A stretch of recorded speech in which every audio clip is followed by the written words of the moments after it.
Swada kabisa mtazamaji, imegonga saa 1 kamili saa za Afrika Mashariki, moja kwa moja kutoka katika jiji kuu la Nairobi, ambapo kwa sasa tunapeperusha matangazo haya. Imetimu saa 1 kamili saa za Afrika Mashariki, wakati wa upeo wa TV47.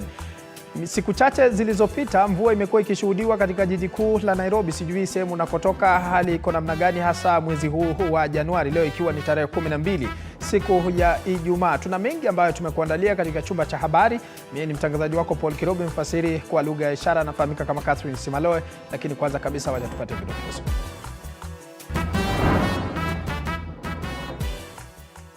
Chama cha mawakili nchini kimeapa kulinda mahakama na katiba. But just as the president has said, to do the right thing under the law.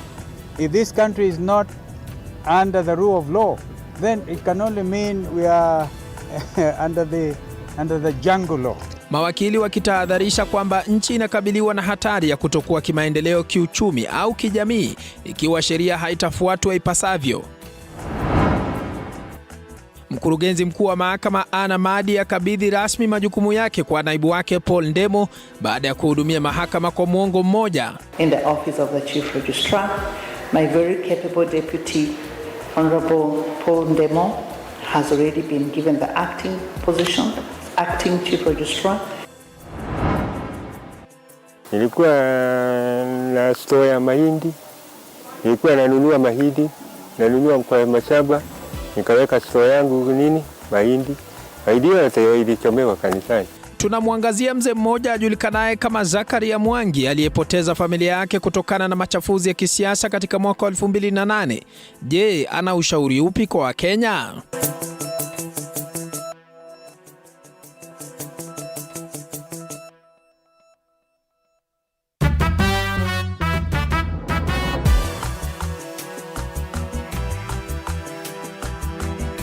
Mtazamaji, unafuatilia matangazo haya kupitia mtandao wa Facebook TV47 Live, na kwa mtandao wa Twitter, mtandao wa X ni @TV47KE, @paukirobi ni kupashe mengi zaidi. Idara ya mahakama nchini hii leo imekoleza ghadhabu yao kuhusu semi za Rais William Ruto wanazodai zinahujumu utendakazi wao. Chama cha mawakili nchini LSK wameandaa maandamano ya amani wakimtaka rais kuheshimu idara hiyo, huku Jaji Mkuu Martha Koome akimkomoa rais akimtaka kutoa ushahidi wa madai yake.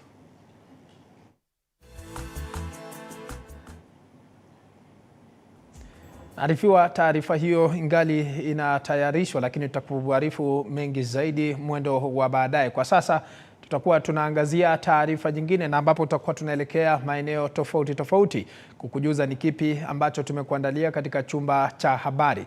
Lakini tukiachana na taarifa hiyo, taarifa nyingine ambayo tunaangazia ambayo imekuwa ikigonga vichwa vya habari hivi majuzi ni kwamba baraza la vyombo vya habari nchini MCK limejitokeza ukashifu vikali shambulio dhidi ya wanahabari waliokuwa wakiripoti msako uliokuwa ukiendeshwa na mamlaka ya Nakada katika eneo la burudani ya Kettle House jijini Nairobi. Kisa hicho kilitokea Ijumaa iliyopita usiku wakati wa msako mkali wa mamlaka ya kitaifa ya kampeni dhidi ya matumizi mabaya ya pombe na madawa ya kulevya Nakada kuhusu dawa iliyopigwa marufuku ya shisha. Wakizungumza na vyombo vya habari katika mji wa Nyahururu, halmashauri hiyo kupitia kwa mkurugenzi mtendaji wa MCK David Omoyo imesema kuwa wamefungua kesi mahakamani kudai fidia ya haraka kwa waandishi wa habari waliojeruhiwa na kulipwa kwa vifaa vyote vya habari vilivyoharibiwa na mmiliki wa klabu hiyo na wahusika binafsi. Baraza pia limewahakikishia wanahabari wote juu ya usalama wao, likiwataka wawe macho juu ya aina ya habari watakayoitoa. This time we have decided to go a step further apart from the normal statement. We are moving to court to demand compensation for the injuries of the journalists and the equipment that were destroyed. The whole idea is that if you own a premise or a space and within your space journalists or the media gets attacked, you will be held responsible for compensating people for injuries and trauma caused and all equipment. Because we are getting into spaces where people are taking it for granted, attacking journalists, stopping them from accessing places, destroying the equipment, cameras and cards and all that. So this is just an announcement that in this case, we will move to court. We have actually instructed the lawyers, they're moving to court today to demand compensation for the trauma and injuries on the journalists and compensation for all the equipment destroyed. So while the court and the government has its criminal case ongoing, as the council, we think that compensation for equipment and injuries is one way to stop threats and injuries against journalists and hold people accountable for threatening the work of the media and interfering with the press freedom. Think about which event you are attending, so that whichever people you are to, you have the best and the worst case scenario. Unaenda mahali ni saa 7 usiku na kutakuwa kukimbishana kidogo, naita purukushani kidogo, isn't it? You must then be aware of that. So the challenge is for the journalists to know, unaenda press conference ama unaenda raid. Challenge, isn't it? Yes. Taarifa hiyo mtazamaji utaipata kwa mapana na marefu mwendo wa saa 3, lakini kwa sasa tunarejelea taarifa ya hapo awali ambapo idara ya mahakama nchini hii leo imekoleza ghadhabu yao kuhusu semi za Rais William Ruto wanazodai zinahujumu utendakazi wao. Chama cha mawakili nchini LSK wameandaa maandamano ya amani wakimtaka rais kuheshimu idara hiyo, huku jaji mkuu Martha Koome akimkomoa rais akimtaka kutoa ushahidi wa madai yake.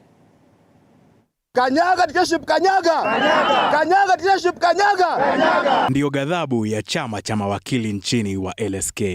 United shall never be defeated. Mawakili wakilaani kile ambacho wanadai ni mashambulizi ya Rais William Ruto dhidi ya idara ya mahakama ambayo wamedai inashirikiana na walaghai kusimamisha miradi ya kuendeleza nchi.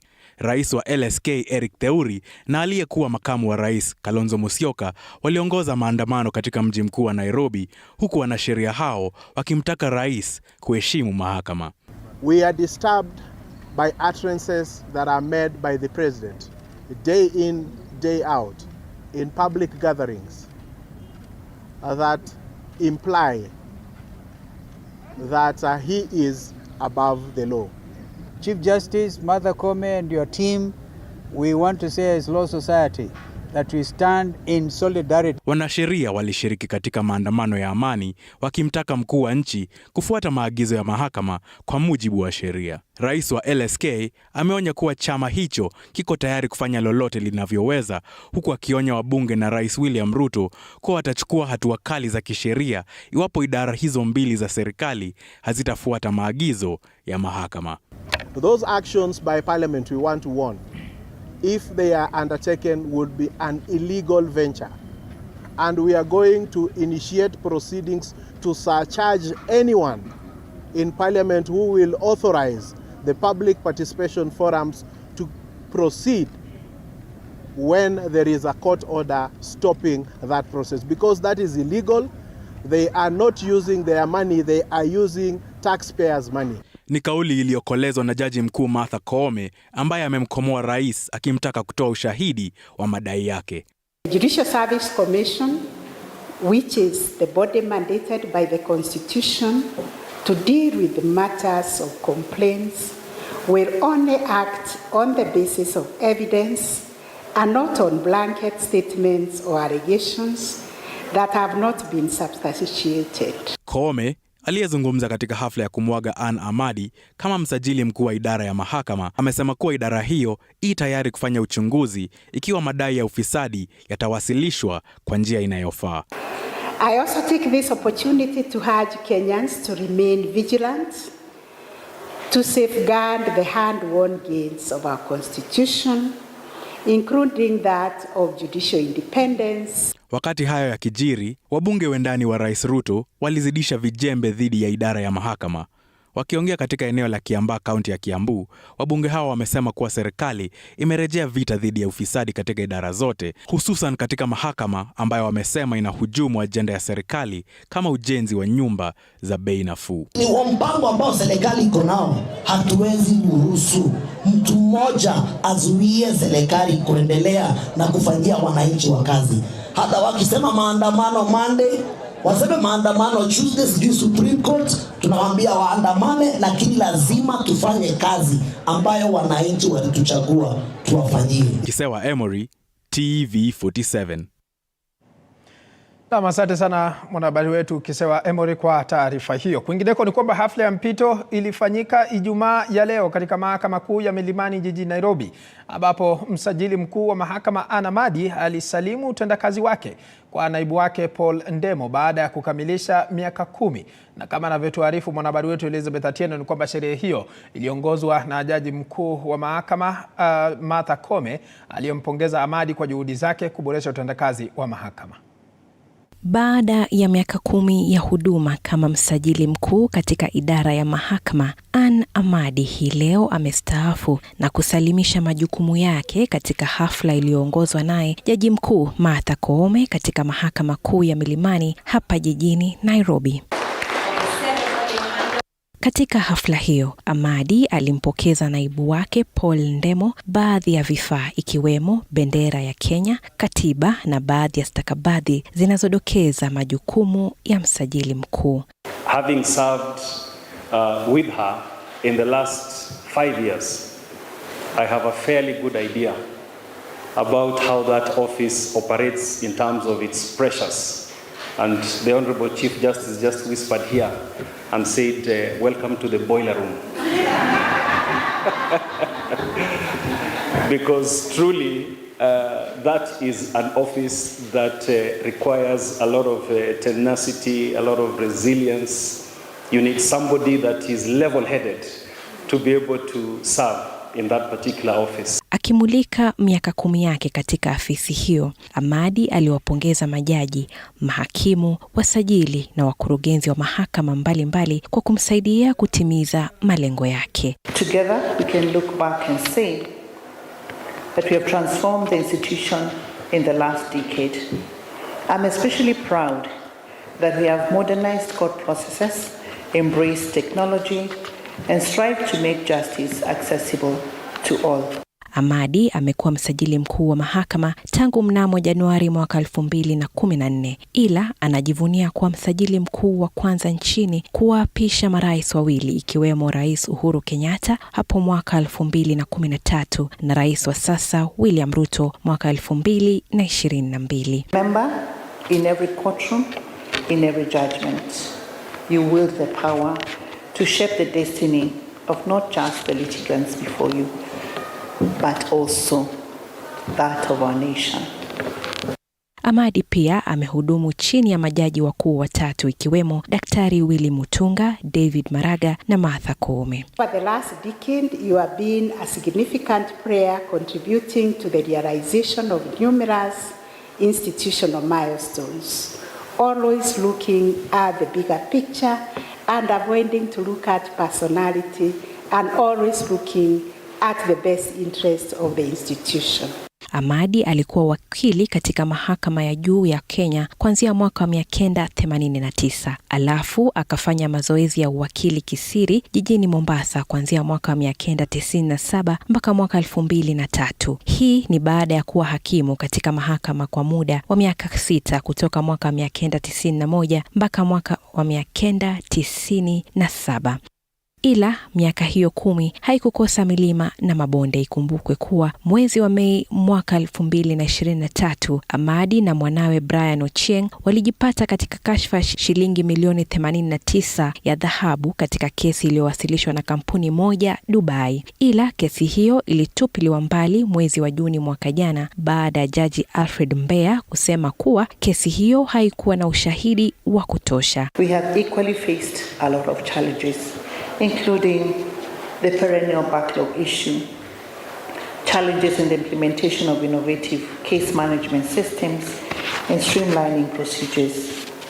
We've weathered the storms of misconduct and perception of misconduct, upholding the highest standards of integrity and accountability. Amadi anapotoka, idara ya mahakama inatazamia kupata kiongozi atakayejaza pengo lake Amadi, hususan katika kuboresha utendakazi wa mahakama kwa uhuru na haki.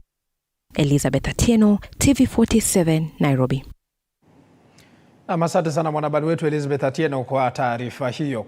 Tukisalia hapa jijini Nairobi, tume ya maadili na kukabili ufisadi nchini EACC sasa inasema kuwa inachunguza wafanyakazi wa serikali kuu na zile za kaunti baada ya kubainika kuwa wengi wao wametumia stakabadhi gushi kujipatia ajira za serikali. Katika kaunti ya Meru pekee, EACC imesema kuwa inachunguza visa zaidi ya 40 ya ulaghai huo. EACC imesema kuwa imefika mahakamani ikitaka akaunti za afisa mmoja katika Wizara ya Barabara zifungwe baada ya kubainika kwamba alitumia stakabadhi gushi kupata ajira ya serikali.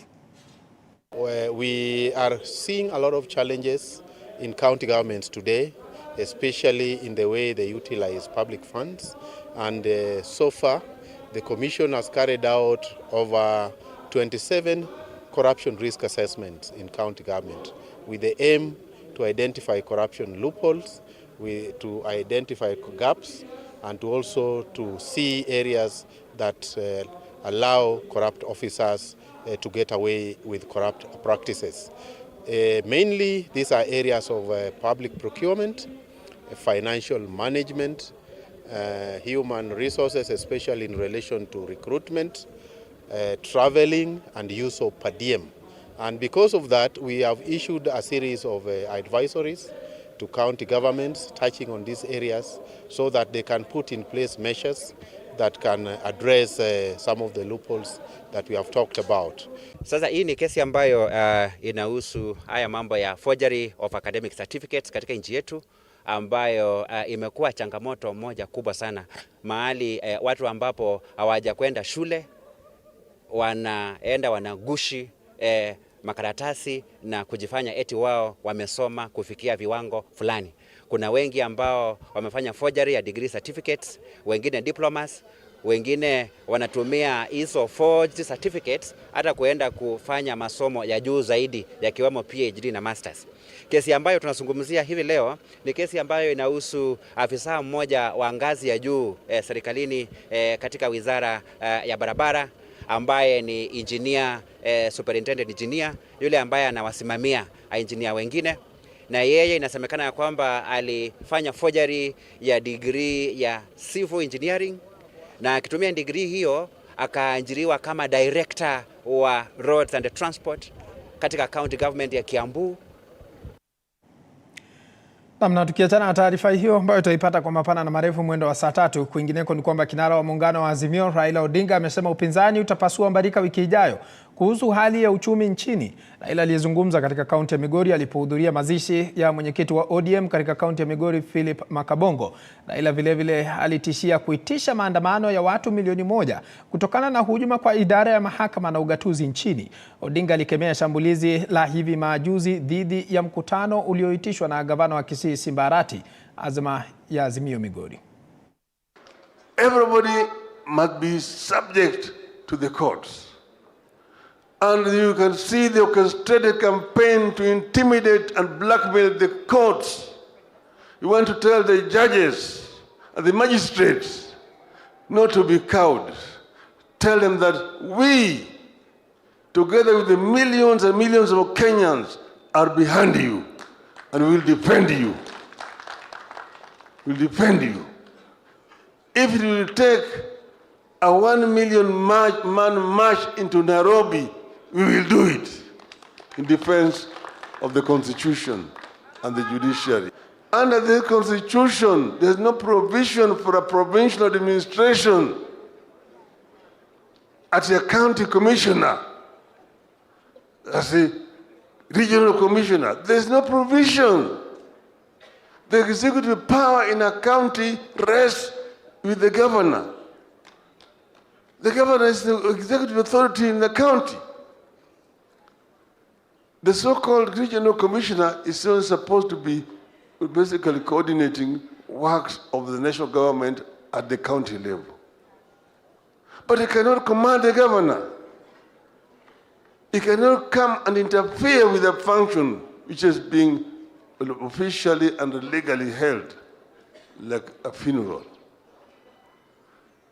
We must go to court and say that the current structure of county commissioners and the regional commissioners is unconstitutional. It undermines the spirit of the current constitution.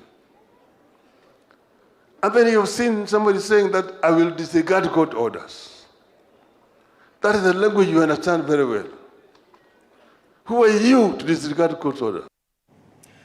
Na tukiachana na taarifa yake kinara wa Azimio Raila Odinga, kwingineko katika kaunti ya Kajiado, familia moja kutoka eneo la Cornerstone huko Kajiado inahuzunika baada ya mtoto wao wa kike kutoweka katika njia isiyoeleweka.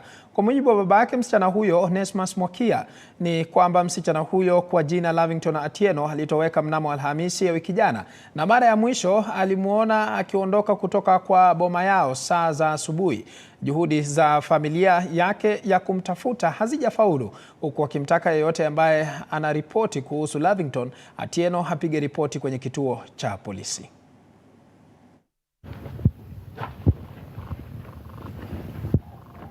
Alitoka hapa tarehe 3, hajaonekana, hata tujue ako wapi. Hata kulala silali. Juu nafikiria mtoto wangu ako wapi. Hata kukula skuli, naomba tu mtu ameona mtoto wangu anipigie simu ama pigie polisi. Mimi sina la kusema. Mimi naomba tu arudi aende shule.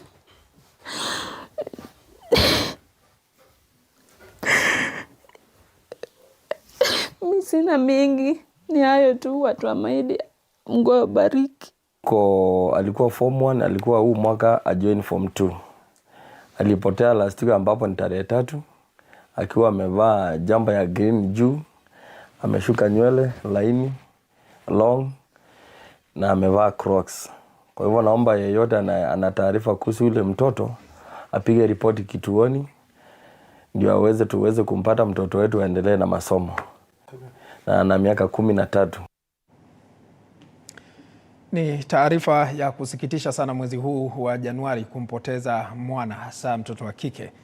Kwa sasa tukiangazia taarifa nyingine ni kwamba Januari mosi mwaka wa 2008 zaidi ya watu 35 walichomeka hadi kufa katika kanisa la KAG Kiambaa Eldoret katika kaunti ya Uasin Gishu kutokana na ghasia za baada ya uchaguzi mkuu.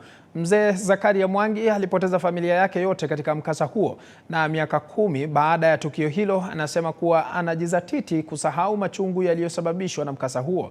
Na japo mkewe, wanawe 4 na wajukuu walifariki katika mkasa huo, Mwangi anasema kwamba amewasamehe wote na sasa anajaribu kujiendeleza kimaisha, aking'ang'ana na yajayo. Linda Alela na mengi zaidi. Nilikuwa na store ya mahindi. Nilikuwa nanunua mahindi, nanunua kwa mashamba, nikaweka store yangu mahindi. Mahindi yote ilichomewa kanisani. Wanafunzi wamerejea shuleni baada ya likizo ndefu ya Disemba. Mzee Zakaria, tofauti na wafanyikazi wengine wa shule ya msingi ya Gasharage, anaonekana kuwa na uhusiano wa karibu sana na wanafunzi. Hata walimu wanasifia kiwango cha uzoefu huu. Anaonekana akicheza nao huku wakicheka-cheka. Wengi wao humuita Gooks, ufupi wa jina Guka, neno linalotumiwa na jamii ya Agikuyu lenye maana babu. Hili limenivutia kutaka kujua ukaribu huu unatokana na nini. Kutoka Januari mpaka Disemba kwangu ni hapa. Zakaria alimpoteza mkewe, watoto wote 4 na wajukuu 3 mnamo mwaka wa 2008 kufuatia ghasia za uchaguzi. Hakuna kitu, ungeenda kuzika nini? Jifu ya nani? Utajua ni nani utazika? Miaka inavyozidi kusonga, japo makovu ya roho mabichi, mzee anajizatiti kuyasahau machungu yake. La kumrejesha nyumbani Kiambaa jijini Eldoret halioni. Hii ni achilia hivyo. Nikaja hapo, nikaulizwa kama nitaweza kazi. Nikaambia mwalimu mmoja alinitoa Kabuku huko. Akanileta Kasaraga, akaniuliza utaweza kazi yangu. Akanipea kazi yake kwake kwanza usiku. Akaona ninaweza. Nikaja akanileta kwa shule. Nikaja Kasaraga. Akanipea kazi ya usiku. Ni kama miaka 10 hivi tangu ujio wake katika shule ya msingi ya Gasharage, kaunti ya Kiambu. Zakaria amepata nyumba na familia kwa wafanyakazi na wanafunzi wa shule hii. Nilikaa bila kwa hema, nikasema nikajitafutie, sababu kukaa kwa hema kulikuwa na shida sana. Hema imeraruka, unalala wapi? Joseph ambaye ni mwalimu mkuu katika shule hii anamsifia sana kwa kazi nzuri anayofanya. He has a good history of the school. Many of the things I just get from him. He's very instrumental and I trust him so much. Esther naye kwa kumkejeli Zakaria anakumbuka na kufurahikia miaka ambayo wamefanya kazi pamoja. Huyu, si unasikia tulikuja naye hapa alitoa Lemuru. Tukakaa, tunakaa. Si ndio? Miaka 7. Sasa akaona tena Murang'a, ndio huyu Murang'a. Ndio, kwa mara ya pili Zakaria amefungua roho yake kwa ndoa. Ana mwezi mmoja sasa tangu kumpata Lea ambaye ni mke wake wa sasa. Tukaenda kupeleka watu na wapi na huko Murang'a. Nikamkuta kwenye maombolezi hiyo. Tukaomboleza, mimi ni muimbaji nikaimba. Kodoko ulia mwewode, bakedana muno ngoro imwe, noega tugerie tugakene olaivi. Ujio wa Lea ambaye ametoka kwenda kusaka ajira ni wa kustaajabisha. Amepata mme na baba wa watoto wake 4, nambari sawa na waliokuwa wa Zakaria. Ana wajukuu 3 pia. Yes, ni proud. Ninayo mingi sana. Niliona ni kama Ayubu. Anavyozidi kuomba ndoa yake isimame na pia pamoja na wenzake walioathirika wapate fidia toka kwa serikali, himaya yake ikisalia kuwa shule ya Gasharage na familia yake, malaika hawa wadogo. Wakati huu wakiwa kwa shule niko na raha na hata nitafikiria mambo kidogo. Na kuweka nikiwa wakienda na mimi akili zangu zimelala. Ombi lake kuu likiwa Wakenya wasidanganywe tena kushiriki ghasia siku za usoni. Linda Alela, TV47.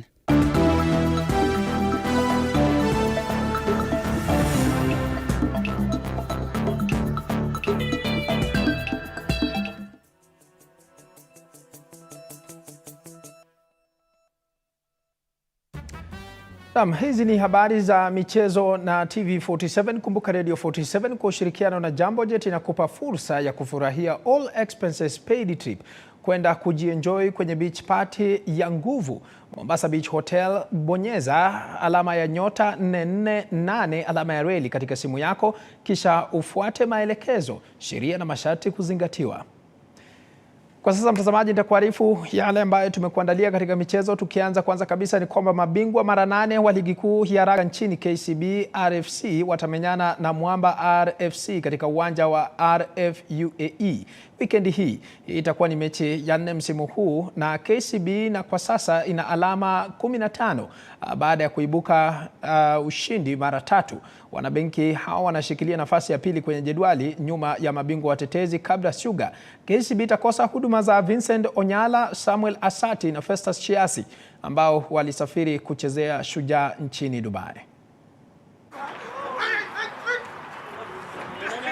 We believe that they play a very unstructured kind of game, but we will approach the game with the respect that they deserve, and we'll try and stick to our structures and try and see if we can tick a few boxes that we didn't tick in the first 3 games that we played last year.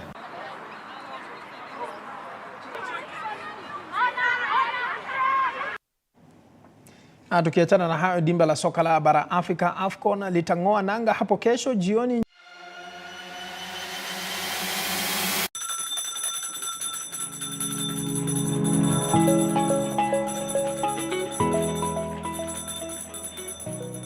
Wanasema wasemao kuwa elimu ni bahari haiishi kwa kuchotwa. Wakati mwingi natangamana na wanafunzi madarasani, sio kama mwalimu bali kama nahodha kwenye kipindi cha tasnia ya elimu. Na iwapo utanikosa madarasani, basi utanipata nyanjani nikisaka habari zenye usawa, ufasaha na ukweli. Na iwapo utanikosa nyanjani, bila shaka utanipata studioni hapa nikisoma habari na kuendesha mijadala mikomavu. Mimi ni Andrin Kilemi, mpenzi wa lugha ya Kiswahili na elimu kwa jumla.